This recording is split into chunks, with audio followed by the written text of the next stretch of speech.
ఈరోజు చూస్తే ఒక ఫోనే సర్వస్వం అయిపోయింది.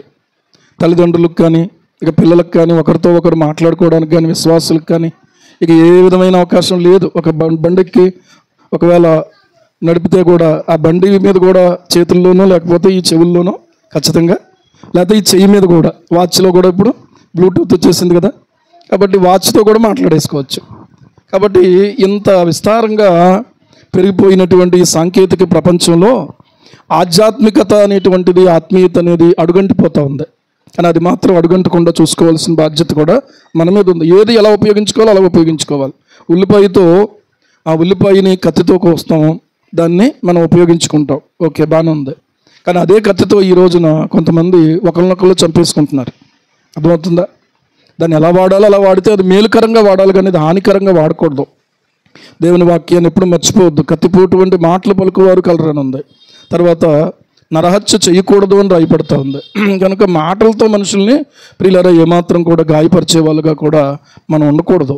ఈరోజు మనం ఆలోచించుకుంటే ఒకవేళ దేన్ని ఎలా వాడాలో అలా వాడితే అది మేలుగానే ఉండేది, కానీ దాన్ని వంకర రీతిలో లేకపోతే వక్రంగా వాడి ఈ రోజున మనము పిల్లల నుంచి పెద్దవాళ్ళ వరకు కూడా నష్టపోవడం జరుగుతుంది. చిన్నపిల్లలకి ఒక రకమైన వ్యాధి వస్తుందట. అదేంటంటే ఫోన్ లేదు, కానీ అలా ఫోన్ గురించి ఇలా చూసి చూసి అలా వాళ్ళకి ఏమవుతుందంటే ఇలాగనడం ఇంకా వాళ్ళకి నిద్ర లేదు. ఇంకా అలాంటి ఒక వ్యాధి కూడా సంక్రమిస్తూ ఉంది ఈరోజు. ఇది నిజంగా జరుగుతున్న విషయమే. ఒకసారి నాకు తెలిసినటువంటి ఒక యవనస్తుడు హాస్పిటల్లో ఉన్నాడు, మానసిక హాస్పిటల్లో. అది మానసిక వార్డు అనమాట. అక్కడ చూస్తేనట, అక్కడికి తన భార్య కూడా వెళ్ళినటువంటి సమయంలో అమ్మాయి చెప్పింది ఏంటంటే, చిన్న పిల్లలండి వాళ్ళు అక్కడికి వస్తున్నారు, వాళ్ళను ట్రీట్మెంట్ చేయడానికి డాక్టర్లు కూడా చాలా బాధపడుతున్నారు. నిజంగా ఈరోజు వయసుతో తారతమ్యం లేదు. మానసికంగా ఏమవుతున్నారంటే ఒక డిస్టర్బెన్స్లోకి వెళ్ళిపోతూ ఉన్నారు. దీనికి అలవాటు అయిపోయిన పరిస్థితి. ఆ కళ్ళ ముందు స్క్రీన్ చూసి నిద్రపోతుంది. నిద్ర పట్టడానికేమో నిద్ర ట్యాబ్లెట్లు వాడుకునే పరిస్థితికి వచ్చేసింది. చిన్నపిల్లలు ఈ రోజున యవనస్తులు నిద్ర లేదు. మనకి దేవుడు 24 గంటలు ఇస్తే 8 గంటలు పని చేయాలి, 8 గంటలు రెస్ట్ తీసుకోవాలి.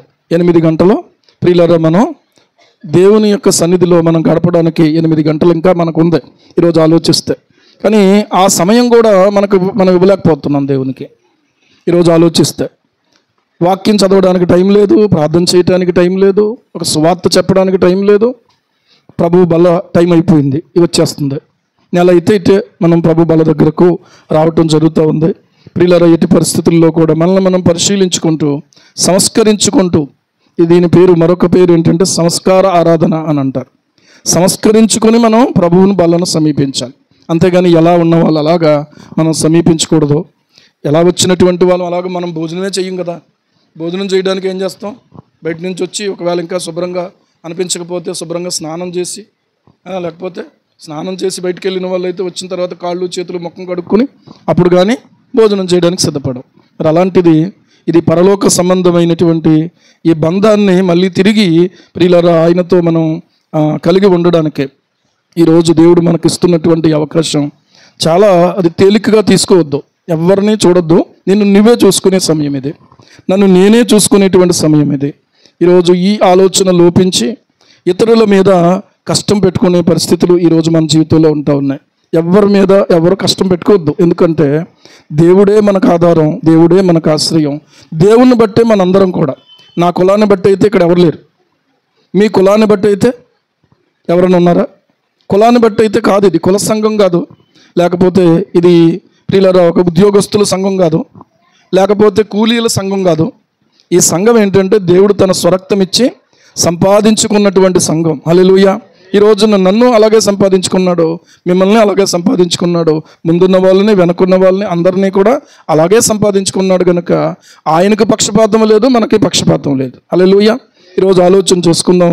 ఇలాంటి తలంపు కలిగినటువంటి వారిగా నన్ను నేనే మిమ్మల్ని మీరే పరిశీలించుకునే వారిగా ఉందాం. వాక్యం చదువుదాం. చూడండి, సంఖ్యాకాండము 14వ అధ్యాయము మొదటి నుండి, సంఖ్యాకాండము 14వ అధ్యాయం మొదటి నుండి 10వ వచనం వరకు చదువుదాం. మొదటి నుండి 10వ వచనం వరకు చదువుదాం. ఒక వచనం నేను చదువుతా, ఒక వచనం మీరు అందరూ చదవండి. అప్పుడు ఆ సర్వ సమాజము ఎలుగెత్తి కేకలు వేసెను. మరియు ఇశ్రాయేలీలందరూ ఆ సర్వ సమాజము, అయ్యో ఐగుప్తులో మేమేలా చావలేదు, ఈ అరణ్యమందు మేమేలా చావలేదు, మేము కత్తివాత పడినట్లు యెహోవా మమ్మను ఈ దేశంలోనికి ఎలా తీసుకొని వచ్చెను, మా భార్యలు మా పిల్లలు కొల్లపోవుదురు, తిరిగి ఐగుప్తుకు వెళ్ళుట మాకు మేలు కాదా అని వారితో అనిది.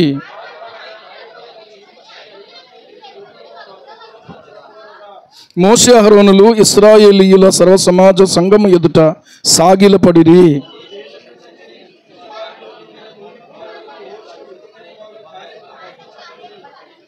ఇశ్రాయేలీయుల సర్వ సమాజముతో మేము సంచరించి చూచిన దేశము మిక్కిలి మంచి దేశం.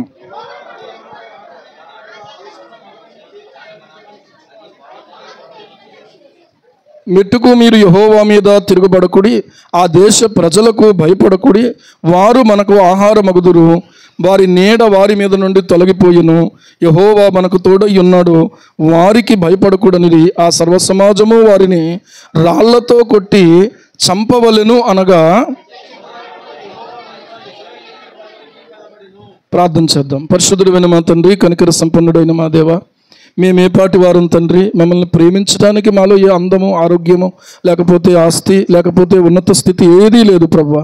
మాకంటే అందచందాలు కలిగిన వారు, ఆస్తిపాస్తులు కలిగిన వారు, జ్ఞానములో ఎంతోనైనా గొప్ప గొప్ప అయ్యా మా తండ్రి జ్ఞానం కలిగినటువంటి వారు, అద్భుతమైనటువంటి తలాంతులు కలిగిన వారు ఎంతోమంది ఉన్నారు ప్రభువా.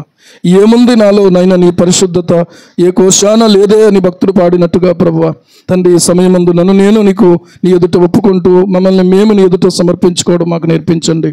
మా దేవా మా తండ్రి, నాలో ఏదో ఉంది, మాలో ఏదో ఉంది అని అనుకుంటే కేవలం మాలో క్రీస్తున్నాడు అంతే. దేవునికి స్తోత్రం ప్రభువా, నీకు వందనాలు చెల్లిస్తున్నాం. క్రీస్తు నైనా మాలో ఉండబట్టి మేము ఈ రీతిగా కూడుకున్నాం, మేము ఈ రీతిగా మాట్లాడుకుంటున్నాం, ఈ రీతిగా పాడుకుంటున్నాం, ఈ రీతిగా ప్రకటించుకుంటున్నాం, ఈ రీతిగా ఒకరినొకరు హెచ్చరించుకుంటున్నాం తండ్రి. ఏదైతే గలిబిలి కలవరం ఉందో ఈనాడు ప్రభువా దేవా, ప్రదేశాలను మీరు మీ యొక్క స్వాధీనంలోకి తీసుకోండి, అక్కడున్న సేవకులను మీ స్వాధీనంలోకి తీసుకోండి, దీనికి కారణమైనటువంటి ఆ యొక్క వ్యక్తిని కూడా మీ స్వాధీనంలోకి తీసుకోండి ప్రభువా. ప్రతి పరిస్థితిని మీరు సరిదిద్దండి. సమాధానకర్త అయినటువంటి నీ సమాధానమే అందరి హృదయాల్లో ఉండును గాక. యేసు నామమున అడుగుచున్నాం మా పరమ తండ్రి, ఆమేన్, ఆమేన్, ఆమేన్. ప్రియులారా, ఈ సంఖ్యాకాండము 14వ అధ్యాయం 1 నుండి 10 వచనాల్లో ఒక సమాజం కనబడతా ఉంది. ఈ సమాజం దేవుణ్ణి ఎరిగినటువంటి సమాజం, ఈ సమాజం దేవుని శక్తిని అనుభవించినటువంటి సమాజం, ఈ సమాజము దేవుని జనము అని పేరు కలిగినటువంటి సమాజం. ఈ సమాజం గురించి మనం ముందున్నటువంటి విషయాలు చూస్తే, ఈ సమాజమునకు పితరులు ఎవరంటే అబ్రహాము, ఇస్సాకు, యాకోబు. వారి దేవుడు నన్ను చెప్పుకోవడానికి ఆయన సిగ్గుపడలేనట్టుగా మనము ఇబ్రీ పత్రికలో మనం చూస్తాం. అలాంటి ఆ యొక్క సమాజం నిజంగా ఆలోచన చేస్తే వాళ్ళు ఎంత విశ్వాసంతో ఉండాలో, అబ్రహాములో ఎంత విశ్వాసం ఉందో, ఇస్సాకులో ఎంత దైవభయం ఉందో, యాకోబులో ఎంత పశ్చాత్తాపం ఉందో, ఈ మూడు కలగలిపి వీళ్ళలో ఉండాలి. కానీ దానికి విరుద్ధమైనటువంటి విషయాలు వీళ్ళలో కనబడతా ఉన్నాయి. అందరిలోనూ కాదు. 10 మంది 10 గోత్రాలు కాకుండా మిగిలిన 2 గోత్రాలు కేవలం ప్రియులారా ఈ 2 గోత్రాల వారు మాత్రమే తప్ప 10 గోత్రాల వారు సర్వ సమాజం కూడా పదుగురాడు మాట పాడి అయి దరజల్లు అన్నట్టుగా 10 మంది ఒకే మాట మీద ఉన్నారు, 2 మాత్రం ఒక మాట మీద ఉన్నారు. ఇప్పుడు 10 మంది వైపుకి వెళ్తామా, మనం 2 వైపుకి వెళ్తామా? ఏ వైపుకి వెళ్తే మంచిదో చూసుకుని ఆ వైపుకి వెళ్తాం, అంతే కదా. ఎక్కువ మంది ఉన్నారు కదా అని వాళ్ళు చెప్పేది రైట్ అని అనుకోవడానికి లేదు. ఈ దేవుడు వాగ్దానం చేశాడు ఇశ్రాయేలు జనాంగానికి కనాను ప్రాంతాన్ని. ఆ ప్రాంతాన్ని వేగు చూచి రమ్మని ప్రియులారా మోషేకు దేవుడు సెలవిచ్చాడు. వేగు చూడడానికి ఒక్కొక్క గోత్రములో నుండి ఏం చెయ్యంటే ఒక్కొక్క మనుష్యుణ్ణి ఎన్నుకొని, ఆ మనుష్యులు 12 మంది, 12 గోత్రాలు, ఈ 12 గోత్రాలు మనుషుల్ని ఒక్కొక్కళ్ళని ఎన్నుకొని 12 మందిని అక్కడికి పంపించాలి. పంపించిన తర్వాత ఆ ప్రాంతం ఎలాంటిదో, ఆ పట్టణాలు ఎలాగుంటాయో, ఆ ప్రజలు ఎలాగుంటారో, అక్కడ పండే పంట ఏంటో ముందుగా ఆ విషయాలన్నీ చూసి వేగు చూసి రమ్మన్నాడు. చూసి వచ్చినటువంటి వాళ్ళు 2 భాగాలు విడిపోయారు. చూసి వచ్చినటువంటి వాళ్ళు 2 భాగాలుగా విడిపోయారు. ఇక్కడ వచ్చినటువంటి 10 మంది ఏమంటున్నారంటే, అయ్యో బాబోయ్, ఆ దేశం మాటలనుకున్నారా? అసలు ఈ మోషే ఏమనుకున్నాడు? అలాంటి ప్రజల్ని మనం జయించగలమా? అలాంటి పరిస్థితుల్లో మనం నిలబడగలమా? వాళ్ళ దృష్టికి మనం ఎలాగున్నామంటే మిడతల్లాగా ఉన్నామన్నారు. వాళ్ళు ఎలాగున్నారంటే ఉన్నత దేహులుగా ఉన్నారు. వాళ్ళు ఉన్నత దేహులుగా ఉన్నారు. అలాగే ప్రియులారా ఆలోచన చేస్తే మనమేమో వాళ్ళ దృష్టికి మిడతల వలె ఉన్నాం. అసలు మనం ఎక్కడా వాళ్ళెక్కడ? అని చెప్పి మొత్తం సర్వ సమాజాన్ని కూడా వాళ్ళు ఏం చేసేదో తెలుసా? కలవరపరిచేశారు. ఏం చేశారు? కలవరపరిచేశారు. ఇంతవరకు వాళ్ళు ఏమనుకున్నారంటే, అమ్మో దేవుడు మనకు వాగ్దానం చేసిన పాలు తేనెలు ప్రవహించేటువంటి దేశం, ఆ దేశానికి మనం వెళ్తున్నాం, నిజంగా మనం ఎలాంటివి తినబోతున్నాము, ఎలాంటి ఆహారాన్ని తినబోతున్నాము, ఎలాంటి పట్టణాల్లో నివసించబోతున్నాము, ఎలాంటి పరిస్థితులు మనకు ఉండబోతున్నాయి అని చాలా చాలా చాలా ఆనందించేశారు. కానీ ఇప్పుడు వాళ్ళు వచ్చి ఈ మాట చెప్పేటప్పుడు కల్లా వీళ్ళు ఏమైపోయారు తెలుసా? నీరు గారిపోయారు. అలాగే ఎప్పుడు మన విశ్వాసం ఉండకూడదు. ఈరోజు మనం ఆలోచన చేస్తే మన విశ్వాసము దేన్ని ఆధారం చేసుకోవాలి అని అంటే దేవుని శక్తిని ఆధారం చేసుకోవాలి తప్ప మనుష్య జ్ఞానాన్ని ఆధారం చేసుకోకూడదని ప్రియులారా, మొదటి కొరింథీ పత్రిక 2వ అధ్యాయము మనం చూసినట్లయితే, మొదటి కొరింథీ పత్రిక 2వ అధ్యాయం మనం చూసినట్లయితే అక్కడ మనకు కనబడుతున్నటువంటి ఒక మాటను మీరు గమనించండి. 2:9 చదవండి. 2:9 ఇందును గూర్చి అమ్మా అది కాదు 2 చెప్తానుండండి. 5వ వచనం, మీ విశ్వాసము మనుష్యుల జ్ఞానమును ఆధారము చేసుకొనక దేవుని శక్తిని ఆధారము చేసుకొని ఉండవలెనని. ఆ మాటలు మీరు ఇలా రౌండ్ అప్ చేసుకోండి. మీ విశ్వాసము అన్న దగ్గర నుంచి ప్రారంభించి మనుష్యుల జ్ఞానమును ఆధారం చేసుకొనక దేవుని శక్తిని ఆధారము చేసుకొని ఉండవలెనని అనే దగ్గర మీరు ఏం చేస్తారంటే ఇలా రౌండ్ అప్ చేసుకోండి. అర్థమవుతుందా? మీ విశ్వాసం, ఇప్పుడు మీకు విశ్వాసం ఉంది, కానీ ఎలాంటి విశ్వాసంగా ఉండాలి? విశ్వాసం అంటే మనుష్యుల జ్ఞానాన్ని ఆధారం చేసుకోవద్దు. ఇక్కడ ఉన్న కొంతమంది గురించి ప్రభువు ప్రియులారా చేసిన కార్యమే తప్ప డాక్టర్లు అయితే ఏం చెప్పారంటే వీళ్ళు చనిపోతారని చెప్పిన పరిస్థితే, ఇంకా అయిపోయింది లాస్ట్ పొజిషన్ అనుకున్న పరిస్థితే, బ్రతకరు అని చెప్పిన పరిస్థితే. కానీ వైద్య శాస్త్రాన్ని అధిగమించి పరమ వైద్యుడైనటువంటి దేవుడు చేసిన అద్భుతాన్ని బట్టి వాళ్ళు బ్రతికారు. దేవుడికి స్తోత్రం కలుగును గాక. ఈరోజు ఆలోచన చేస్తే కనుక మీ విశ్వాసం, డాక్టర్లు అలా చెప్పారు కదా, ఇక నాకు ఏ స్కోపు లేదు, ఏ అవకాశం లేదు, ఖచ్చితంగా ఇదే పరిస్థితి అని అనుకుని ప్రియులారా కృంగిపోవలసిన అవసరం లేదు. అలాగని మందులు వేసుకోవద్దని నేను చెప్పట్లేదు సుమా, మీరు రాంగ్ ఇంటర్ప్రిటేషన్ తీసుకోవద్దు దయచేసి. మందులు వేసుకోవద్దు అన్న ప్రతి ఒక్కరు కూడా చివరికి మందుల దగ్గరికి వెళ్ళాల్సి వచ్చింది. దేవుడు చెప్పలేదు కదా ఆ మాట. అంత ఎక్స్ట్రీమ్ ఆలోచన అనమాట. దేవుడు చేయలేడా, దేవుడు స్వస్థపరచలేడా, అలా దేవుణ్ణి శోధించడం తప్పు. బైబిల్లో దేవుడు నువ్వు మందులు వాడకూడదని రాసి ఉంటే ఖచ్చితంగా మనం వాడొద్దు. కానీ దేవుడు రాయింది మనుషులు కల్పించుకొని దాన్ని ఒక సిద్ధాంతం చేసేసి దాన్ని ఒక డినామినేషన్ చేసేసారు. ఇలాంటివి ఎన్నో ఉన్నాయి. బట్టల గురించి ఒక సిద్ధాంతం, వస్తువుల గురించి ఒక సిద్ధాంతం, మీకు అర్థమవుతుందా? పెళ్లి గురించి ఒక సిద్ధాంతం, పెళ్లి చేసుకోకూడదు ఏమండి, చేసుకుంటే మనం ఈ జీవన వ్యాపారాల్లో చిక్కుకుపోతాం. మరి అనూకు ఎందుకు చేసుకున్నాడో, దేవుడు అనూకు గురించి ఎందుకు సాక్ష్యం ఇచ్చాడో? కుటుంబ జీవితమే లేదు అని అంటే అసలు చెప్పిన ఆయన ఎలా వచ్చాడు కుటుంబ జీవితం లేకుండా? అది కరెక్ట్ కాదు ఏమాత్రం కూడా ఆలోచించుకుంటే. మందులు వాడకూడదని కాదు, కానీ మందులు చేయలేని కార్యాలు, వైద్యులు చేయలేని కార్యాలు, ప్రియులారా ఏ వైద్యము వలన జరగని కార్యాలు దేవుని శక్తి ద్వారా దేవుడు చేస్తాడు. హల్లెలూయా. కనుక మీ విశ్వాసము దేవుని శక్తిని ఆధారం చేసుకొని ఉండాలి. ఈరోజు ప్రభువుని నమ్ముకున్న స్థితిలో ఒకవేళ ఏదో కొన్ని ఇబ్బందులతో, కొన్ని ఇరుకులతో, కొన్ని ఇబ్బందులతో మనం ఉండొచ్చు. మనం అనుకున్నటువంటి మంచి బట్టలు వేసుకోలేకపోవచ్చు, మంచి వస్తువులు కొనుక్కోలేకపోవచ్చు. అంత మాత్రం చేత మనం ఏమాత్రం ఇతరులను పోల్చుకొని కృంగిపోవలసిన అవసరం లేదు. కృంగిపోవలసినటువంటి అవసరం ఏమీ లేదు. నీ జీవితం నీదే, వాళ్ళ జీవితం వాళ్ళదే. నీ కళ్ళులాగా వాళ్ళ కళ్ళు ఉంటాయా? నీ కాళ్ళులాగా వాళ్ళ కాళ్ళు ఉంటాయా? ఆలోచించండి. నీ తలలాగా వాళ్ళ తల ఉంటుందా? ఉండదు. కానీ ఊరికే పోల్చుకొని మనం ఏం చేస్తుంటామంటే ప్రియులారా బలహీన పడిపోతూ ఉంటాం. నో. దేవుడు ప్రియులారా మనతో మాట్లాడుతూ నీ విశ్వాసము మనుష్యుని జ్ఞానాన్ని ఆధారం చేసుకుని ఉండొద్దు. నా మటుకు నేను చెప్పగలను, సేవలోకి రావడానికి చాలా భయపడ్డాను కొన్నాళ్ళు. నేను ఎందుకు భయపడ్డానంటే సేవలోనికి వచ్చిన తర్వాత మళ్ళీ వెనక్కి తిరిగి చూడకూడదు. రెండవది ఏంటంటే మనుషుల్ని ఆధారం చేసుకోకూడదు ఎట్టి పరిస్థితుల్లో కూడా. అలా బ్రతకగలమా? అలా సాధ్యమేనా? కొంతమంది అలా ప్రారంభించి చివరికి ఏమైపోయారు అంటే మళ్ళీ ఎవరో సహాయం కోసం వెళ్ళిపోయారు. ఈరోజు అలా బ్రతకడం సాధ్యమేనా? అందుకని నేను ఆలోచించుకున్నది ఏంటంటే ప్రభు ఉద్యోగం చేస్తూ సేవ చేస్తాను ఆయన అని అనుకున్నాను. కానీ ప్రభువు నాకు ఇచ్చినటువంటి మాట ఈ రోజుకి కూడా నాకు ఆధారమైంది. దేవుడు నాతో మాట్లాడింది. నా కుమారుడా, మత్తయి సువార్త 6:25 ప్రకారంగా దేవుడు నాతో మాట్లాడి నాకు తెలియచేస్తే ఆ 25 నుంచి ప్రియులారా ఉన్నటువంటి ఆ వచనాలు చదివినటువంటి సమయంలో దేవుడు ఏ మాట అయితే మాట్లాడాడో ఆ మాట ఇన్ని సంవత్సరాలుగా ఆ దేవుని మాట నన్ను నిలబెట్టింది. ఆ మాట నాకు ఆధారమైంది. చెప్పాలంటే ఆ మాట నాకు ఆధారమైంది. నీకే మాట ఆధారమో? నీకే మాట ఆధారమో? ఈరోజు ఆలోచన చేస్తే విలియం కాల్గేట్కి ఒక దేవుని మాటే ఆధారమైంది. లేకపోతే చనిపోవడానికి వెళ్ళిపోతున్నాడు. తన వ్యాపారం దివాలా తీసి ఇక నేను ఇంకా ఏమాత్రం కూడా ఏమీ చేయలేను, నా వల్ల ఏమీ కాదు, నేను ఏది పట్టుకున్నా కూడా ఇలాగైపోతుందని అలా వెళ్ళిపోతున్నటువంటి సమయంలో ఒక పడవ నడుపుతున్నటువంటి ఒక అబ్బాయి ఆయనకు సువార్త చెప్పాడు, ఆయనకు వాక్యం చెప్పాడు, ఆయనకు దేవుని మార్గాన్ని చూపించాడు. అక్కడ నుంచి ప్రియులారా తన హృదయాన్ని ప్రభువుకి ఇచ్చాడు. ఆశ్చర్యకరంగా ఒక కంపెనీలో ఒక కార్మికుడిగా జాయిన్ అయ్యాడు. ఆ కార్మికుడిగా జాయిన్ అయినోడు సూపర్వైజర్ అయ్యాడు.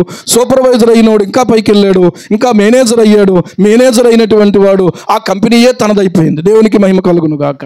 దేవుడు ఎప్పుడు కూడా విడిచిపెట్టడు, అంతకంతకు అభివృద్ధి చేస్తాడు. నేర్చుకున్నది ఏంటంటే ఏ రోజు మానకుండా ప్రార్థన చేయాలి, ఏ రోజు మానకుండా దేవుని వాక్యం ధ్యానం చేయాలి, ఏ ఆదివారం కూడా దేవుని సన్నిధిని విడిచిపెట్టకూడదు. అంతేకాదు దేవుడు నాకు ఇచ్చిన ఆదాయంలో ఎప్పటికప్పుడు దేవునికి నేను ఇస్తూ ఉంటే దేవుడు నన్ను విడిచిపెట్టకుండా ఆయన నన్ను ఆశీర్వదిస్తాడు. నేను ఇస్తేనే దేవుడు ఆశీర్వదిస్తాడని కాదు అక్కడ కాన్సెప్ట్. అంటే తన విశ్వాసం ఆ మాట మీద ఆధారం చేసుకుని ప్రియులారా ఒక వంతు కాకుండా చివరికి ఆ దేవునికి ఇచ్చేటువంటి దాన్ని పెంచుకుంటూ వెళ్ళిపోయాడు. దేవుడు తనకిచ్చేదాన్ని పెంచుకుంటూ వెళ్ళిపోయాడు. ఆయన పేరున పాఠశాలలు స్థాపించబడినాయి, విద్యాలయాలు ప్రియులారా ప్రత్యేకమైనటువంటి సండే స్కూళ్ళు జరిగినాయి, చర్చిలు కట్టబడినాయి, సామాజికంగా ఎంతో అభివృద్ధికరమైన కార్యక్రమాలు జరిగినాయి. ఈ రోజున విలియం కాల్గేట్ అంటే తెలియని వాళ్ళు లేరు. ఎలాంటి స్థితి?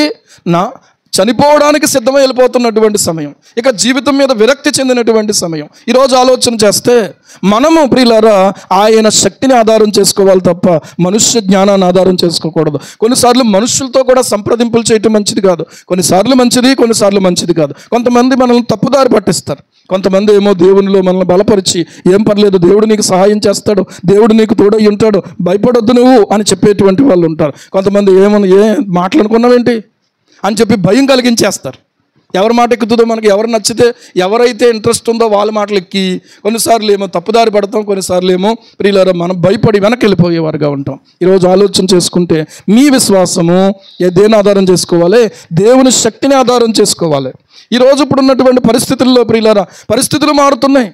ఏమంటే ఇప్పుడైతే మన ప్రాంతంలో ఏ విధమైన ఇబ్బంది కలగలేదు, కానీ ఆఫ్ఘనిస్తాన్ ప్రాంతంలో భయంకరమైన భారీ భూకంపము జరిగి దాదాపు కొన్ని వేల మంది చచ్చిపోయారు.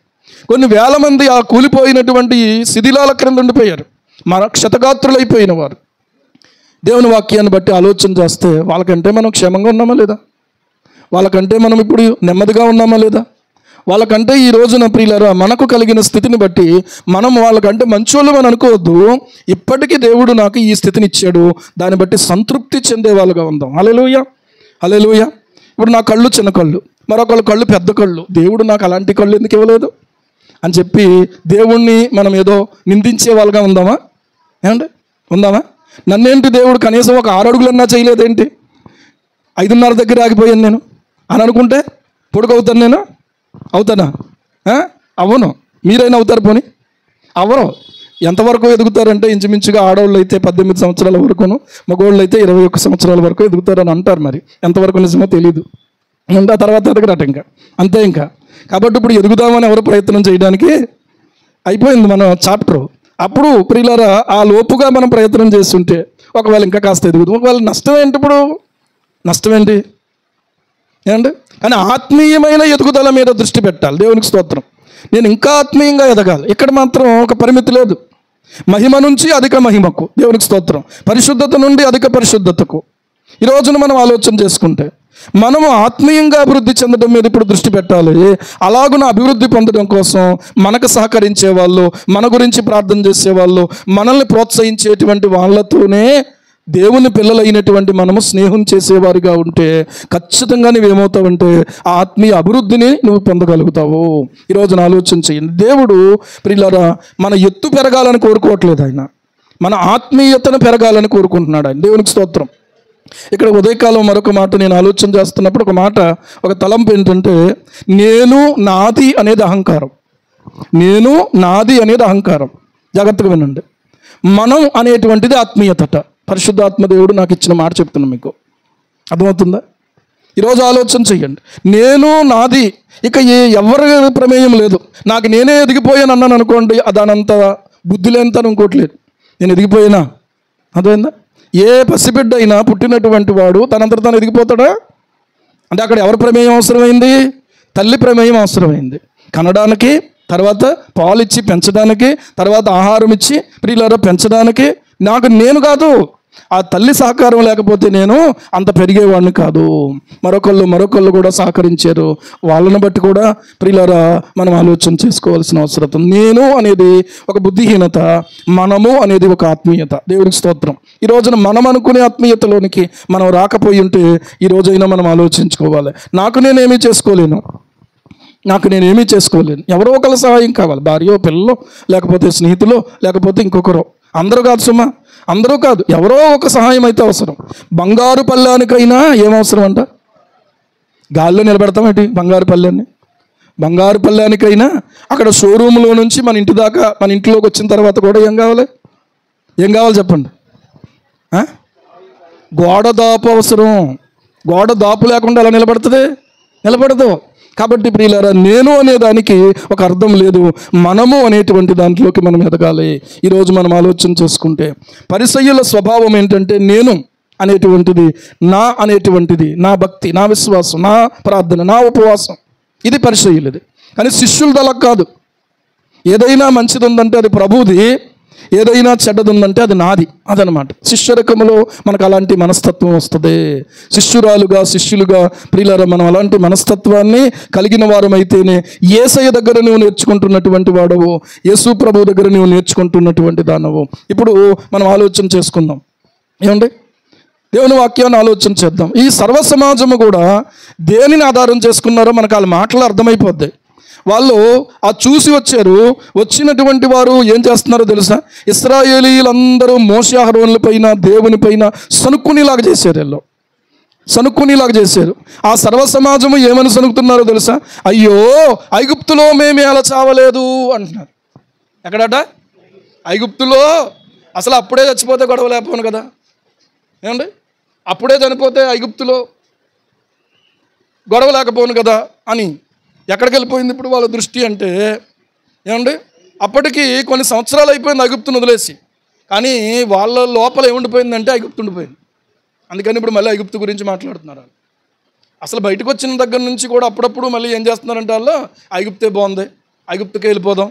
ఈ ఐగుప్తు అనేది లోకం, కనాను అనేటువంటిది దేవుడు మనకు వాగ్దానం చేసిన దేశం. దేవునికి స్తోత్రం. ఈ ఐగుప్తులో నుండి వారు కనానుకు యాత్ర చేస్తున్నట్టు ఈ లోకం నుంచి మనం పరలోకానికి యాత్ర చేస్తున్నాం. అర్థమవుతుందా? పరలోకం మంచిదా, భూలోకం మంచిదా? ఊరికే అలా అంటున్నారు అంతే మీరు. మరి అక్కడికి వెళ్ళడానికి ఎందుకు సంశయము, భయము, ఆందోళన? నిజంగా ఆలోచిస్తే మంచిది, కానీ అప్పుడు వెళ్ళిపోతే ఎలాగంటే మంచిదే కానీ అంటే వెళ్ళిపోమని అంటలేదు సుమా నేను, కానీ ఆ మంచి దేశాన్ని గురించి మనం కలిగి ఉండాల్సినటువంటి మంచి విశ్వాసం. హల్లెలూయా. ఈరోజు ఆలోచన చేద్దాము. ఏమంటున్నాడు తెలుసు? ఈ అరణ్యమందు మేము ఎలా చావలేదు. పోనీ ఎలాగో ఐగుప్తులో నుంచి బయటపడ్డాం అనుకున్నాం, కనీసం అరణ్యములోనైనా మేము ఎందుకు చచ్చిపోలేదు అన్నాం. ఏమండి, తర్వాత ఏమంటున్నాడు అంటే, మేము కత్తివాత పడినట్లు యెహోవా మమ్మను ఈ దేశంలోనికి ఎలా తీసుకొని వచ్చెను. దేవుడు ఎందుకు తెచ్చాడు తెలుసా ఈ దేశంలోకి మమ్మల్ని? మేము కత్తి చేత సంహరించబడ్డానికి తీసుకొచ్చాడని. వాళ్ళు ఎంత అవిశ్వాసంతో, ఎంత ప్రియులారా అపార్థం చేసుకుని దేవుని నామాన్ని వాళ్ళు మాట్లాడుతున్నారో చూడండి. తర్వాత ఏమంటున్నారో తెలుసా? మా భార్యలు, మా పిల్లలు ఏమైపోతారో తెలుసా? కొల్లపోవుదురు. వాళ్ళు మమ్మల్ని చంపుతారు, మా భార్యల్ని, పిల్లల్ని తీసుకెళ్ళిపోతారు. తర్వాత తిరిగి దీని అంతటికంటే ఐగుప్తునకు వెళ్ళుట మాకు మేలు కాదా అని వారితో అన్నారట. చూడండి, ఒక ఆలోచన రాగానే, ఒక అపార్థం రాగానే, ఒక భేదం అనేటువంటిది ఎలాగొచ్చేసిందో చూడండి. అందుకని అర్థానికి అపార్థానికి ఒక అక్షరమే తేడా. కానీ దాని వలన ఎంత నష్టం జరుగుతుందంటే, వాళ్ళు అనుకోవడమే తడవుగా ఏం చేస్తున్నారు తెలుసా? మనం ఓ పని చేద్దాం. ఇప్పుడు మనం ఐగుప్తుకి వెళ్ళాలంటే మనం కాదు, మనకు కూడా ఒక నాయకుడు ఉండాలి. ఎవరు ఉండాలి? ఒక నాయకుడిని మనం ఏం చేయాలి? ఏర్పరచుకుందాము. మనం ఏం చేద్దాం తెలుసా? ఐగుప్తుకు తిరిగి వెళ్ళిపోదాము అని ఒకరితో ఒకడు చెప్పుకుంటూ ఉంటే, మోషే అహరోనులు ఏం చేస్తున్నారు ఇక్కడ అని అంటే, ఇశ్రాయేలీయులు అలా మాట్లాడుతుంటే ఆ సర్వ సమాజ సంఘము ఎదుట వాళ్ళు ఏం చేశారు తెలుసా? సాగిలపడ్డారట. సర్వ సమాజ సంఘము ఎదుట. అంటే అర్థం ఏంటి? అటు చెప్పలేక ఇటు చెప్పలేక, ఒరే బాబు అలా చేయకండి అని చెప్పినా కూడా లాగలేదు. సరే వెళ్ళిపోండి అని అనడానికి కూడా నోరు రాని పరిస్థితి.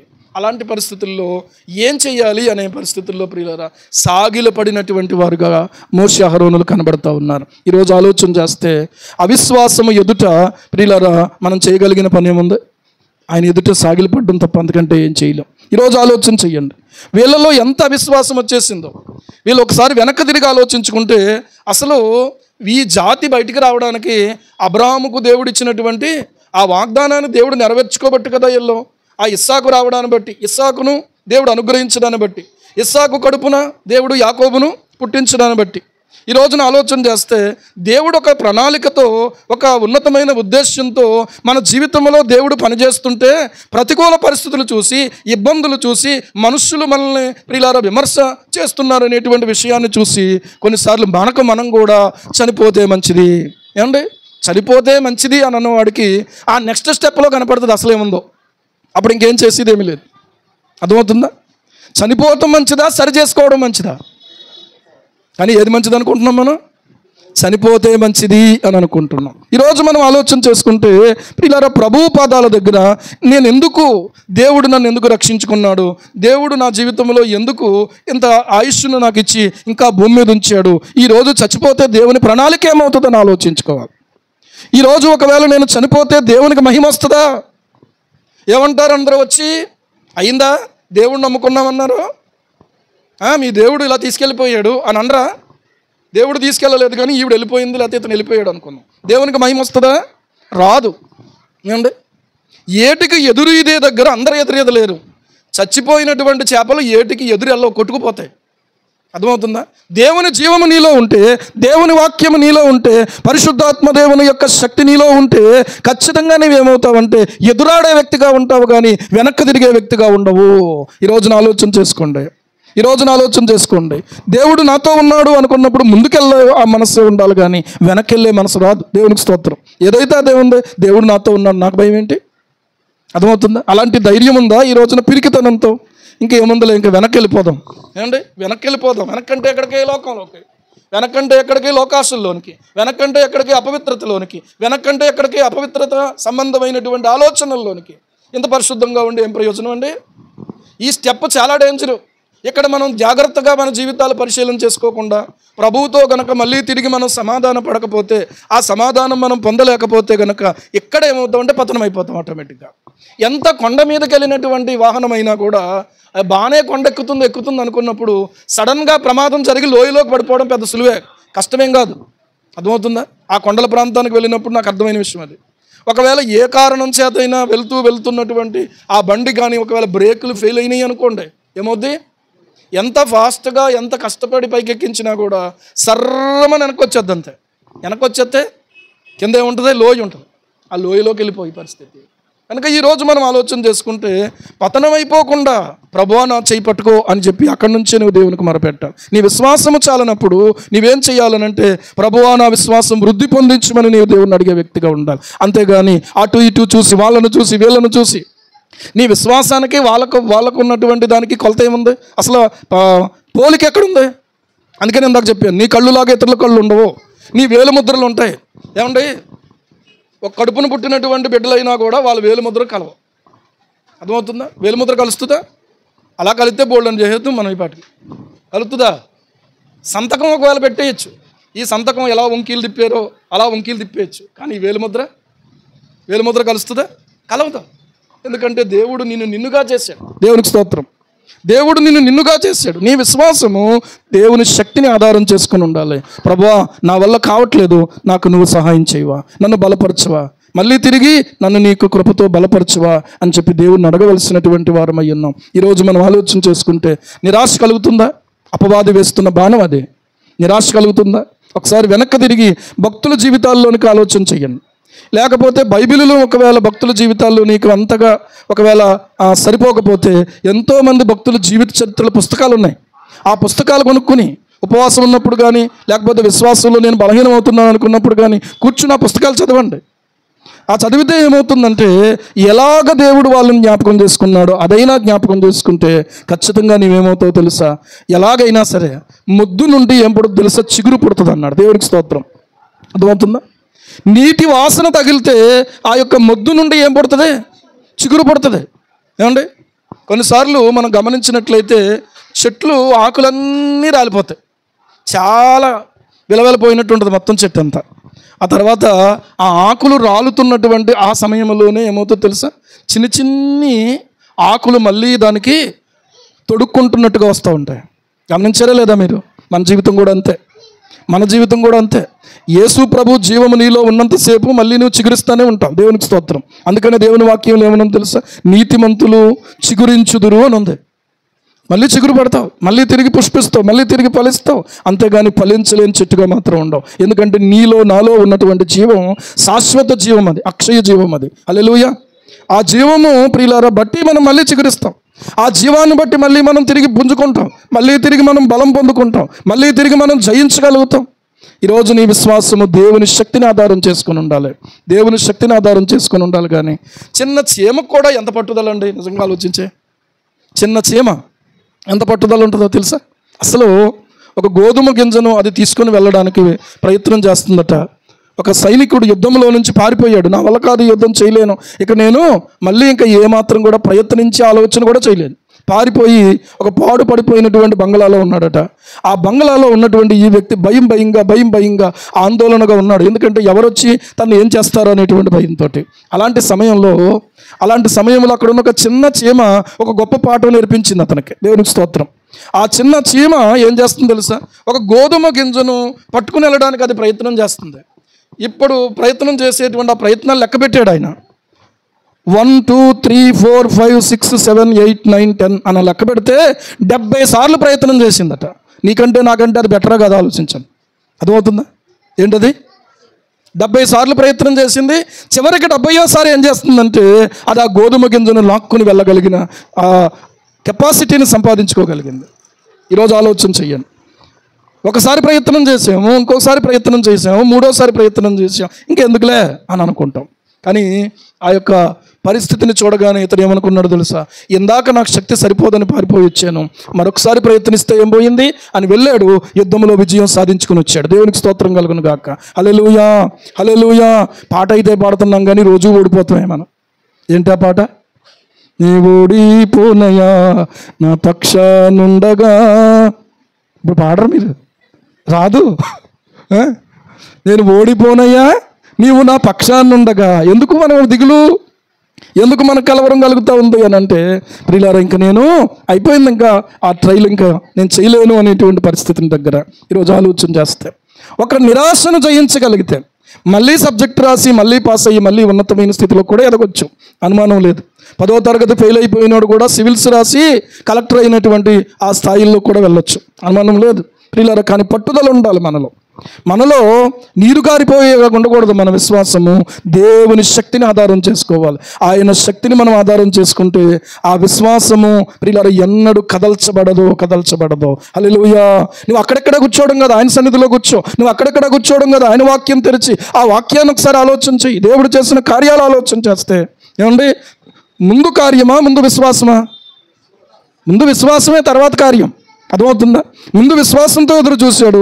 నిండు 100 ఏళ్ళు వచ్చినా కూడా బిడ్డను కనడానికి దేవుడు ఆ అబ్రాహాము సారాలిద్దరిని కూడా దేవుడు దర్శించాడు. దేవునికి మహిమ కలుగును గాక. హల్లెలూయా. ఈరోజు ఆలోచన చేయండి. ఆర్థిక పరిస్థితి కావచ్చు, ఒకవేళ ఉద్యోగం రాని పరిస్థితి కావచ్చు, ఏదైనా కావచ్చు. ముందు నువ్వు ప్రార్థన చెయ్యి, ముందు నువ్వు దేవుని మీద ఆధారపడు.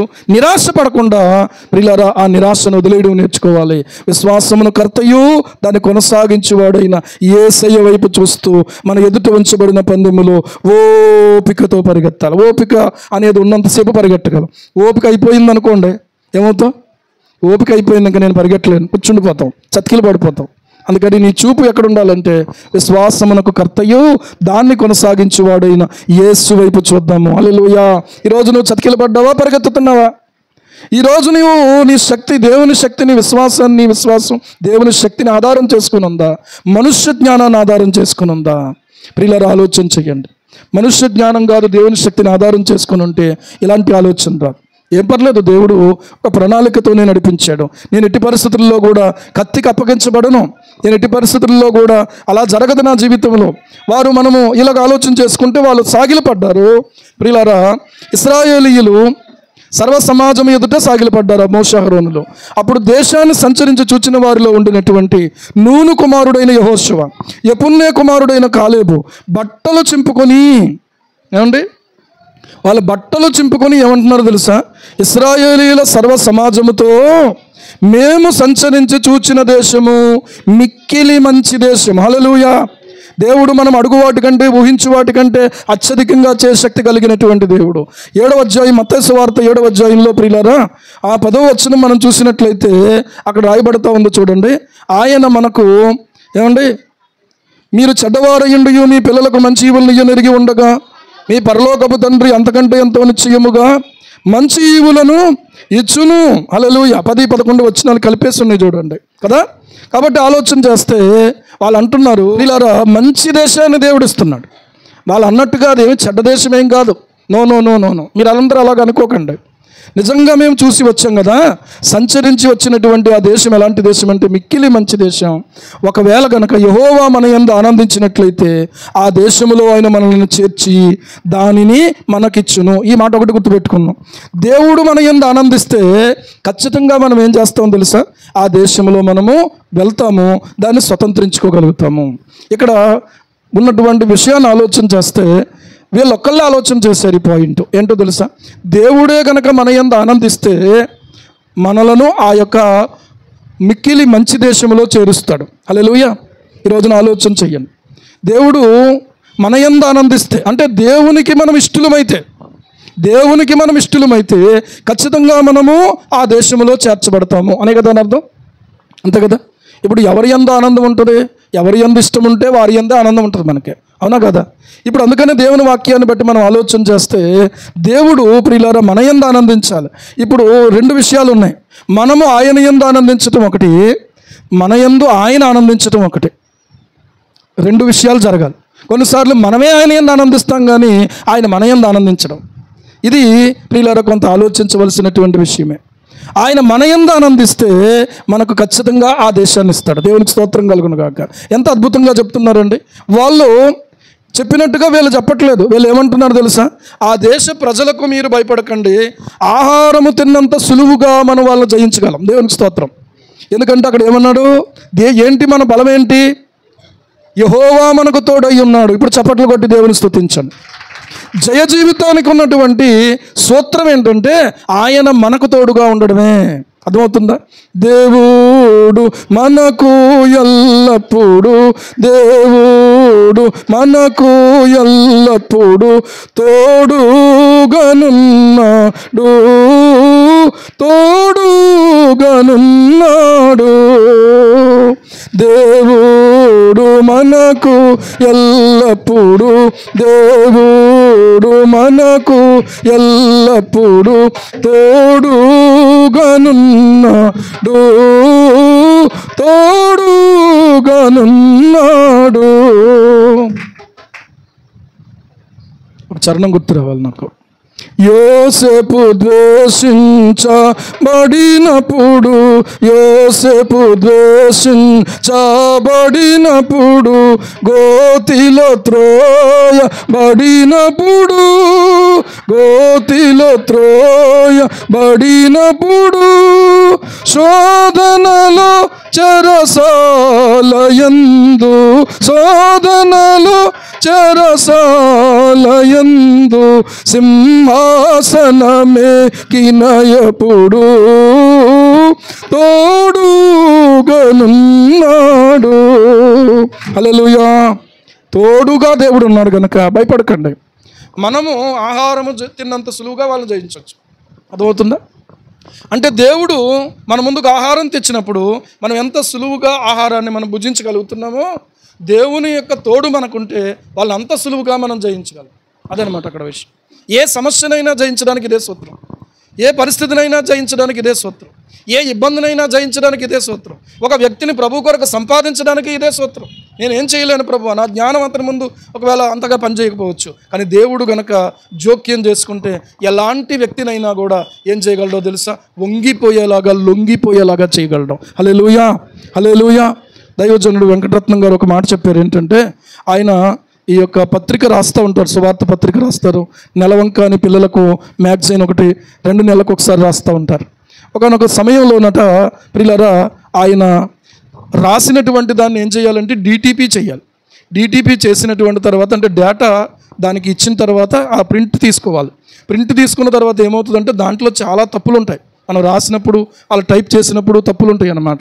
ఆ తప్పులన్నీ కూడా తొందరగా సరిచేయడం కష్టం. తొందరగా దాన్ని ప్రూఫ్ రీడింగ్ చేసేసి వెంటనే కరెక్ట్ చేసి వెంటనే మళ్ళీ తిరిగి ఇలా ప్రాసెస్లోకి తీసుకురావడం కష్టం అనమాట. ప్రింటింగ్ అందుకే ఆలస్యం అయిపోతూ ఉంటుంది. అలాంటి సమయంలో ప్రియులారా ఒకే ఒక్క వ్యక్తి ఉన్నాడట. ఆయన 4 పేజీలు అలా జస్ట్ అలా చూసి టకటకటకమని చేసేయగలడంట ఆయన. అర్థమవుతుందా? కానీ ఆ రోజు ఆయన రాలేదు. వచ్చారేమో ఒకవేళ ఆ రోజు తన వర్క్ అయిపోయి ఇంటికి వెళ్ళిపోయాడు. ఇంటికి వెళ్ళిపోయినటువంటి వ్యక్తి ఇక ఎంత కబురు పెట్టినా ఎంత బతిమాలినా రాడంట. ఇప్పుడు ఆ వ్యక్తి దగ్గరికి ఎవరు వెళ్ళినా రాడు. ఈయనే అక్కడికి వెళ్ళి ప్రియులారా అతనితో ఒక మాట, ఈయన లోపలికి ఇలా అడుగు పెట్టగానే, అయ్యా నా వర్క్ ఆగిపోయింది, కొంచెం దయచేసి కొంచెం నాకు ఆ వర్క్ చేసి పెట్టవా, నువ్వు ఒక్కడవే దాన్ని చేయగలవు, నువ్వు ఒక్కడవే సమర్థుడు. వెంటనే ఆయన అన్నాడంట, అయ్యా మీరు అలా దండం పెట్టి చెప్పొద్దండి, నేను తప్పకుండా చేస్తాను అని అన్నాడు. ఆ వర్క్ చేశాడు. చేసినటువంటి తర్వాత ప్రియులారా అది ప్రింటింగ్ అయిపోయింది. మ్యాగజైన్ అందరికీ కూడా పోస్ట్ చేయడానికి అవకాశం కలిగింది. కానీ ఈ వ్యక్తి ఆ సమయంలో తన భార్య ప్రార్థనకి వెళ్తానంటే వెళ్ళనిచ్చేవాడు కాదట. ఒక ప్రాంతానికి ఆయన వాక్యానికి చెప్పడానికి వెళ్తున్నప్పుడు ప్రియులారా ఆయన చెప్పినటువంటి మాట ఏంటంటే, ఏం చెప్పలేదు, ఊరికి అలాగా ఆ విషయం మాత్రం రిక్వెస్ట్ చేసి అడిగాడు. ఆ వర్క్ చేసేసాడు ఆయన. ఆ తర్వాత నుంచి ఆ భార్యను అభ్యంతర పెట్టడం మానేశాడంట ఆయన. దేవునికి స్తోత్రం. ఆ తర్వాత ఒక చోట బైబిల్ క్లాసులు జరుగుతుంటే ఈయన అక్కడికి వెళ్ళినటువంటి సమయంలో ప్రియులారా ఈ భార్య ఏం చేసిందంటే, మీరు కూడా రావచ్చు కదా, మీకు తెలిసినటువంటి ఆయన కదా ఆయన కూడా, సరే అయితే వస్తానని చెప్పి ఆయన ఒకసారి వెళ్ళాడంట, కూర్చున్నాడంట. ప్రియులారా మళ్ళీ ఆ క్లాసులు అయ్యే వరకు కూడా అటెండ్ అయ్యాడు. ఆ క్లాసుల్లో ఆయన ఎంత కఠినమైన వ్యక్తో కరిగిపోయి మారు మనసు పొంది రక్షించబడ్డాడు. దేవునికి స్తోత్రం కలుగును గాక. హల్లెలూయా. ఈరోజు ప్రియులారా దేవుని కొరకు ఒక సాక్షిగా కొంతకాలం ఆయన వాడబడ్డాడు. ఈరోజున ఆలోచన చేస్తా, ఎలాంటి వ్యక్తినైనా కూడా నా ప్రభువు లొంగ తీయగలడు అనే దాని గురించి ఆయన మాట చెప్పాడు. చాలా ఎవరు చెప్పినండట, అసలు ఆఖరికి ఆ ప్రింటింగ్ ప్రెస్ మేనేజర్ చెప్పినా కూడా రాడంట. కానీ వర్క్ మాత్రం చాలా ఖచ్చితంగా చేస్తాడు. అలాంటి వ్యక్తి అన్నమాట. కానీ ఈ రోజున ప్రియులారా ఆయన రాసినటువంటి ఆ యొక్క విషయాన్ని చూసినప్పుడు నాకు అనిపించింది, నిజంగా దేవుడు ఎంత గొప్పవాడు. ఈ రోజున ఆయన లేడు, కానీ ఆయన గురించినటువంటి సాక్ష్యం ఉండిపోయింది. దేవుడు చేసిన కార్యం ఎంత గొప్ప కార్యం అని చెప్పి ఆయన జ్ఞాపకం చేసుకుని తలంచుకుని దేవుణ్ణి స్తుతించినటువంటి ఆ అనుభవాన్ని చూసినప్పుడు నాకు అనిపించింది, ఎంతో కఠినంగా కనపడవచ్చు కొంతమంది, కానీ దేవుడు గనక దర్శిస్తే ఆ కఠినమైనటువంటి వ్యక్తి ఏమైపోతాడో తెలుసా, కరిగిపోయి ప్రియులారా వంగిపోయి లొంగిపోయే వ్యక్తి అయిపోతాడు. హల్లెలూయా. అది ఆయనకు సాధ్యం, మనకు సాధ్యం కాదు, మనకే సాధ్యం కాదు. కనుక ఈరోజు మనం ఆలోచన చేసుకుంటే దేవుడు మనకు తోడై ఉంటే ఏదైనా కూడా ఆయన చేయగలడు. ఒకవేళ ఆయన చేయలేదనుకోండి, చేసేదాకా ఎదురు చూడడమే మన పని. ఏమండి, రేషన్ రాకపోతే వచ్చేదాకా ఎదురు చూడట్లేదు, పెన్షన్ రాకపోతే వచ్చేదాకా ఎదురు చూడట్లేదు, అవునా కదా? కొన్ని ఇవన్నీ పక్కనట్టండి. ఒకవేళ కిరాణా తెచ్చుకోవడానికి వెళ్ళాం, ఏ డిమార్ట్కో లేకపోతే ఎస్ఆర్ఎంటీకో ఏదో కొనుక్కోవడానికి వెళ్ళాం, వెంటనే మనల్ని చూడగానే వాళ్ళు ఆహ్వానిస్తారు, కానీ మన పని అంటే చూడడానికి అవకాశం ఉండదు. ఏం చేయాలి అక్కడ? మనం వెయిట్ చేయాలక్కర్లేదా? ఇక్కడ ఇలా ఉంటుందని అనుకోలేదని చెప్పి వెనక్కి వచ్చేయలేము, మనం వెయిట్ చేస్తాం. ఇక్కడ ఉన్న చిక్కంతా ఏంటంటే మనకు నచ్చిన విషయాల దగ్గర మనం ఎంతైనా వెయిట్ చేస్తాం. నచ్చనప్పుడు మాత్రం చిరాకు వచ్చేస్తుంటుంది, కోపం వచ్చేస్తుంటుంది, అనిపించేస్తాం. అర్థమైందా? చాలా ఇక్కడ గమనించండి, దేవుడు మనకు తోడై ఉంటే ఖచ్చితంగా ఆయన మన యందు ఆనందిస్తే కనుక ఖచ్చితంగా మనము ఆ దేశంలో అడుగు పెట్టగలం. ఇంకొక మాట కూడా చెప్తున్నాను, వాళ్ళందరూ ఏమనుకున్నారంటే వీళ్ళ మాటలు వినట సర్వ సమాజము వారిని రాళ్లతో కొట్టి చంపాలనుకున్నారంట. వీళ్ళ ఉద్దేశం ఏంటి? మా మాటకు మా 10 మంది మాటకు అనుకూలంగా మాట్లాడకుండా, అంటే ఎంత ద్వేషము ఈ 10 మందిలో ఉందో, వారిని రాళ్లతో కొట్టి చంపాలని అనుకుంటున్నటువంటి దేశము ఎప్పుడైతే వాళ్ళలో కనిపించిందో ప్రియులారా 10వ వచనంలో ఉంది, ప్రత్యక్ష గుడారములో యెహోవా మహిమ ఇశ్రాయేలీయులకు అందరికీ కనబడిందట.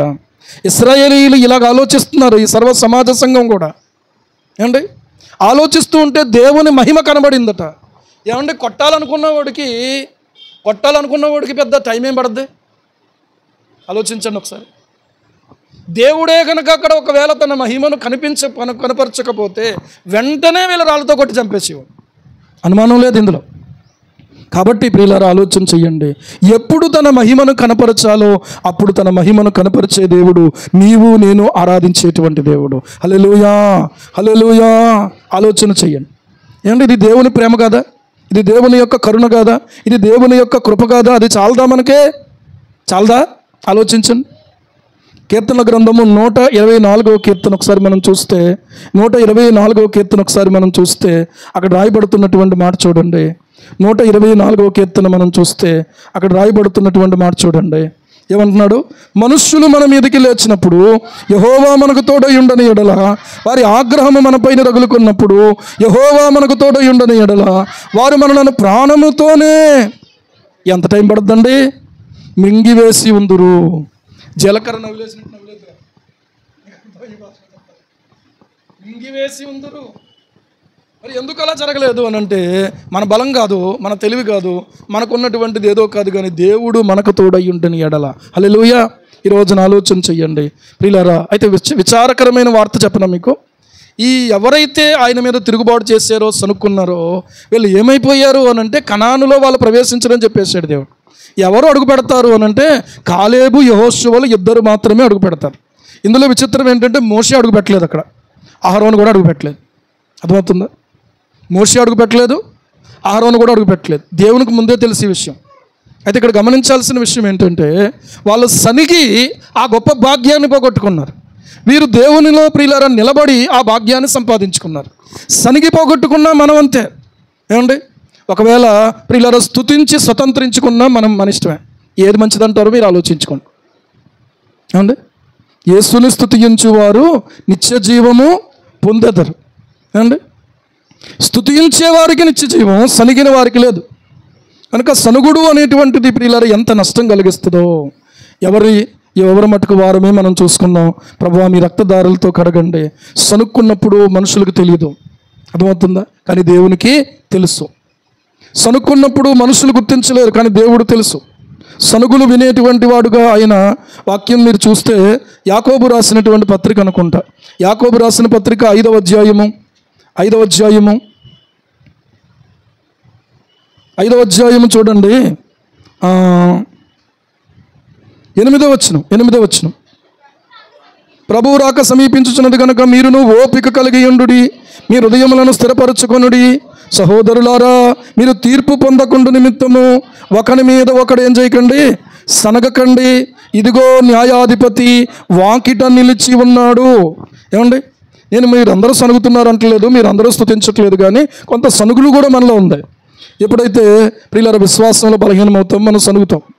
విశ్వాసంలో కొంచెం మనం మళ్ళీ తిరిగి వృద్ధి పొందామనుకోండి, అప్పుడు మళ్ళీ స్తుతిస్తాం. హల్లెలూయా. ఏదైనా నా మేలు కొరకే అనుకున్నప్పుడు స్తుతిస్తాం.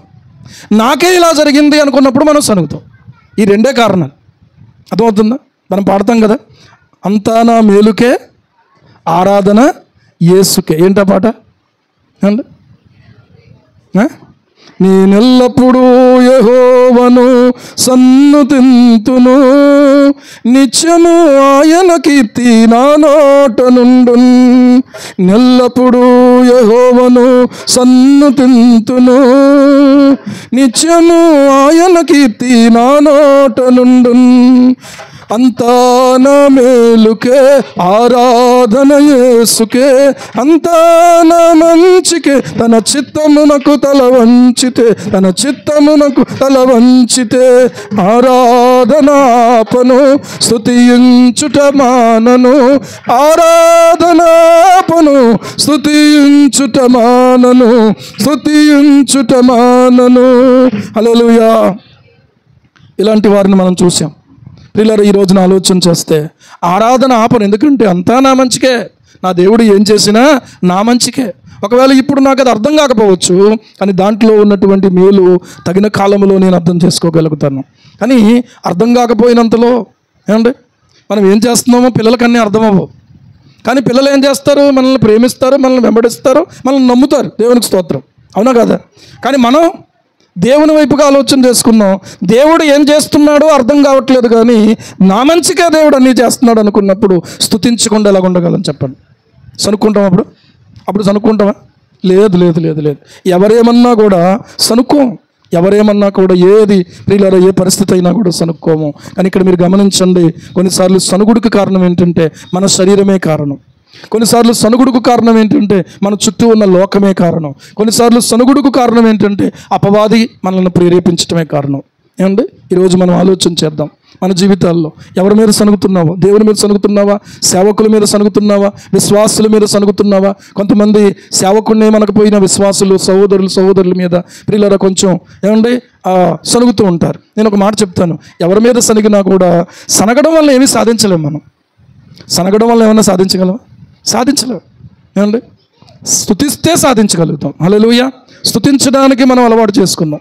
మన ఆలోచన, ప్రభువా ఇదిగో సంపత్తు గురించి ఈ రోజున ఆలోచన చేసి ఒక మాట చెప్తున్నాను, స్తుతించండి. ప్రభువా ఎందుకు నువ్వు అనుమతించేవు ఈ పరిస్థితి? ఆ పశ్చాత్తాపంలో ఆ బిడ్డ నీ తట్టుకు తిరగాలి. ఇప్పటి వరకు కూడా మా అమ్మ ఉంది, మా నాన్న ఉన్నాడు, లేకపోతే మా అమ్మమ్మ ఉంది, లేకపోతే వాళ్ళు ఉన్నారు, వీళ్ళు ఉన్నారు, నాకేట్లే అనుకున్నాడేమో. ఇప్పుడు అక్కడ ఎవరో కనిపించకపోయేటప్పుడు కలవరపడుతున్నాడు కదా. ఇదిగో మేము నీకు దూరంగా ఉన్నాం, కానీ దేవుడు నీకు దగ్గరగా ఉన్నాడు రా. నువ్వు ప్రార్థన చేసుకో, దేవుడి వైపు చూడు, దేవుని పాదాలు పట్టుకో, నీకు జ్ఞానాన్ని దేవుడు అనుగ్రహిస్తాడు, నీకు సహాయం దేవుడు చేస్తాడు. అంతా మన ఇష్టమేనేటండి. ఒక ఇల్లు ప్రార్థన చేయమని తీసుకెళ్ళారు. సరే ప్రార్థన చేసిన తర్వాత ఏమా ఇంట్లోకి వెళ్ళిపోయారా అన్నాను. అదే వెళ్ళలేదండి అన్నారు. మరి ఇంకెందుకు, నా టైం వేస్ట్ మీ టైం వేస్ట్ కాకపోతే వెళ్దాం అనుకున్నారట. అప్పుడు మళ్ళీ నాకు ఖాళీ ఉంటుందో లేదో అనుకుని ముందే తీసుకెళ్ళిపోయి ప్రార్థన చేసుకుందాం అనుకున్నాను. ఎంత దౌర్భాగ్యమో చూడండి. అంటే సేవకులు అంటే అంత సులువుగా ఏమంటే వచ్చేయమంటే వచ్చేయాలి. ఒకవేళ చేయలేదనుకోండి, అదిగో మీరు ప్రార్థన చేయడం అంటే చేయలేదు, మేము ఏమడిగామండి, ప్రార్థనే కదా అడిగామే ఉంటాను. అన్న 2 నాలుకలండి. ఏమండి, అనుకూలంగా ఉంటే ఒక నాలుక, అనుకూలంగా లేకపోతే ఇంకో నాలుక. అంటే ఇక్కడ కదలండి, బయట ఉన్నారు వాళ్ళందరూ. దేవునికి స్తోత్రం. ఎలాగ పడితే అలా మాట్లాడేసేయడమేనా? కొన్ని చూసాను నేను ఇలాగా, దేవుని బిడ్డలారా. కనుక ప్రార్థన చేయమన్నావు, ప్రార్థన చేసిన తర్వాత అక్కడికి పంపించడం జరిగింది. కనుక నువ్వేం చేయాలంటే ఓర్చుకో, ప్రభు పాదాలు పట్టుకో. ప్రభువా నా బిడ్డకు జ్ఞానం ఇమ్మ, నా తల్లిదండ్రులు అమ్మమ్మ అందరూ కూడా ప్రార్థన చేద్దాం. ప్రభు పాదాలు పట్టుకుందాం. దేవుడు ఆ బిడ్డను అక్కడ దర్శించాలని ప్రార్థన చేద్దాం. ఒకవేళ ఇది యబ్బోకురేవు అనుభవం అయితే ఇశ్రాయేలుగా మారడం సంతోషం కదా. ఏమండి, ప్రేమ ఉండొచ్చు, కానీ దేవుని కంటే మించిన ప్రేమ ఎవరికైనా ఉండదు. ఉంటుందా? దేవుని కంటే మించిన ప్రేమ ఎవరికైనా ఉంది అంటే ఆ దేవుడు అయిపోతాడు మనకి. అర్థమవుతుందా?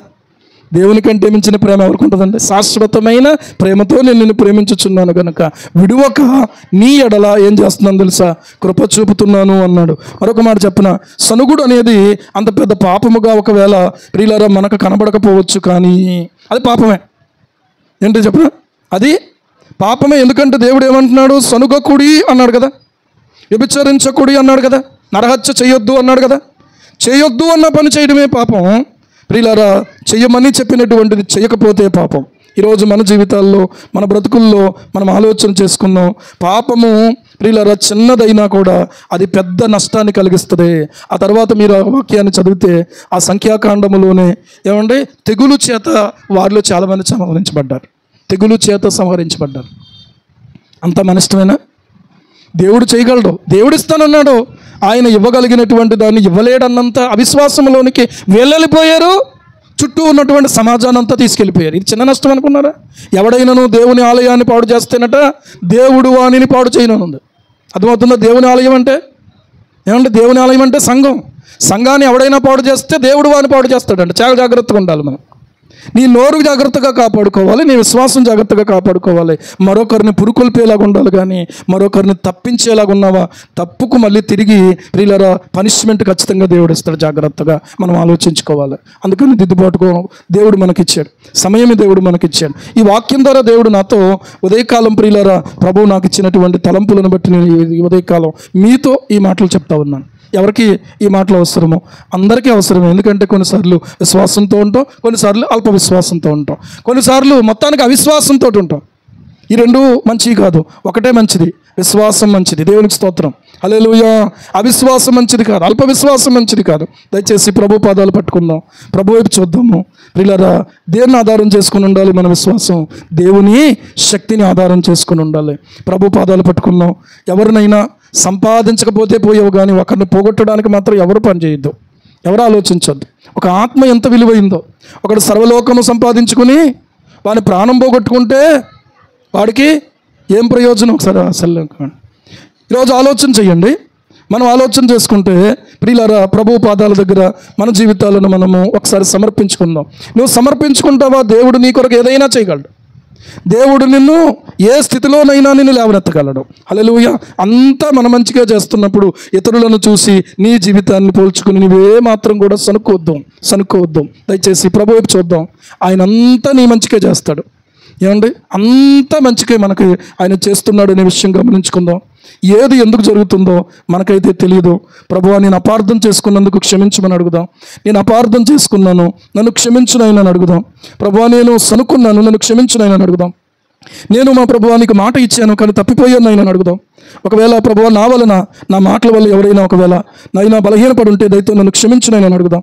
నేను బలహీనమైనా కూడా ప్రభువా, అపార్థం చేసుకున్నాను నీ శక్తిని, నీ మహిమను, నీ ప్రేమను, నీ కరుణను, దయచేసి నన్ను క్షమించునైనా అడుగుదాం. ప్రభువా, మీ రక్తదారులతో కడగండి, మీరు శుద్ధి చేయండి ప్రభువా, మీరు పవిత్రపరచండి నాయన, మీరు కృప చూపండి ప్రభువా. ఆ తర్వాత ప్రియులారా, కాలేబు, యెహోషువలు, ఆ 4వ తరము వారు, ఇశ్రాయేలీయులకు 4వ తరము వారు కనానులో అడుగుపెట్టినప్పుడు ప్రియులారా, దేవుని నమ్మకత్వము, దేవుని యొక్క శక్తి ఎంత గొప్పదో అర్థమైంది. కానీ ఈలోగా వారు పొందినటువంటి ఆ యొక్క శిక్ష ఎంత బాధాకరంగా ఉందో కదా. ఈరోజు ఆలోచన చేసుకుందాం. ప్రభువు సహాయం చేసేవాడు, నేను విడివాడు, నేను ఎడబాయుడు, నీ కన్నీరు తుడిచేవాడు, నీ చెయ్యి పట్టుకుని నడిపించేవాడు. ఆయనకు మనసారా స్తుతులు చెల్లిద్దాం. హల్లెలూయా, హల్లెలూయా. ఆయన సన్నిధిని దిద్దుబాటు చేసుకుందాం. మరొకసారి నీ ప్రార్థన జీవితాన్ని మళ్ళీ తిరిగి ప్రభు ఎదుట ప్రియులారా నీవు మళ్ళీ తిరిగి ఒక తీర్మానం చేసుకో. ఒకవేళ ప్రభువా, నా మనస్సు నైనా నీ మీద నుంచి తొలగిపోయింది, దయతో క్షమించునైనా అడుగుదాం. నీ రక్తదారులతో కడుగునైనా. అయ్యా, మీ యొక్క కృపతో నన్ను జ్ఞాపకం చేసుకునైనా. అయ్యా, నీవే మాకు ఆధారం తండ్రి, నీవే మాకు ఆధారం ప్రభువా, నీవే మాకు ఆశ్రయం నాయన. అయ్యా, దయతో మీరు క్షమించండి నాయన. మీ రక్తదారులతో కడగండి ప్రభువా. ఒకవేళ ఆలస్యమైనంత మాత్రాన అలక్ష్యం చేస్తున్నాడని అర్థం కాదు. తప్పకుండా ఆయన లక్ష్యము చేస్తున్నవాడే. తప్పకుండా ఆయన ప్రభువా సహాయం చేయి. ఈలోగా నువ్వు ఆత్మీయంగా ఎదగాలి అనేది ఆయన యొక్క ఆలోచన. ప్రభువు రాకడ గురించిన వాగ్దానం ఆలస్యం ఎందుకు చేస్తున్నాడు అని అంటే, ఇంకా మరికొంతమంది మారు మనసు పొందడానికి, ఇంకా మరికొంతమంది ప్రభు రాక కొరకు సిద్ధపడడానికి మాత్రమే. మరికొంతమంది వెలిగించబడడానికి. ఎవ్వరూ నశించిపోవడం ఆయనకి ఇష్టం లేదు. దయచేసి ప్రభువా, మీరు సహాయం చేయండి. ఇంట్లో ఒక బిడ్డ బాగుండి ఒక బిడ్డ జబ్బు పడితే ఆ తల్లికి సంతోషం ఉంటుంది కదా. నా బిడ్డ ఎప్పుడు బాగుపడతాడో, ఎప్పుడు మళ్ళీ ఆ పెద్దోడ్లాగా చిన్నోడ్లాగా మళ్ళీ ఎప్పుడు మాట్లాడతాడో, మళ్ళీ ఎప్పుడు తిరుగుతాడో, మళ్ళీ ఎప్పుడు పని చేసుకుంటాడో, లేకపోతే మళ్ళీ ఎప్పుడు ఆ బిడ్డ నోట ఎప్పుడు మళ్ళీ సంతోషకరంగా ఆ బిడ్డ నేను చూడగలుగుతాను అనే తల్లి బాధపడినట్టుగా ఈరోజు వెనుకడుగు వేస్తున్న బిడ్డలను బట్టి ఆయన దుఃఖపడుతున్నవాడుగా ఉన్నాడు. ఈరోజు మనం ఆలోచన చేసుకుందాం. ప్రభువా, దయతో క్షమించు నాయన. మౌనంగా ఉండకండి, దయచేసి మౌనంగా ఉండకండి. ప్రార్థన చేసుకుందాం, ఆలోచన చేసుకుందాం. నిజంగా పాట అయితే పాడుతున్నాం కానీ అంతా నా మంచిగా అనుకోలేకపోతున్నాను ప్రభువా, అంతా నా మంచిగా అనుకోలేకపోతున్నాను నాయన. దయతో నన్ను క్షమించు నాయన. హృదయపూర్వకంగా ప్రభు ఎదుట క్షమాపణ వేడుకునే వారిగా ఉందాం.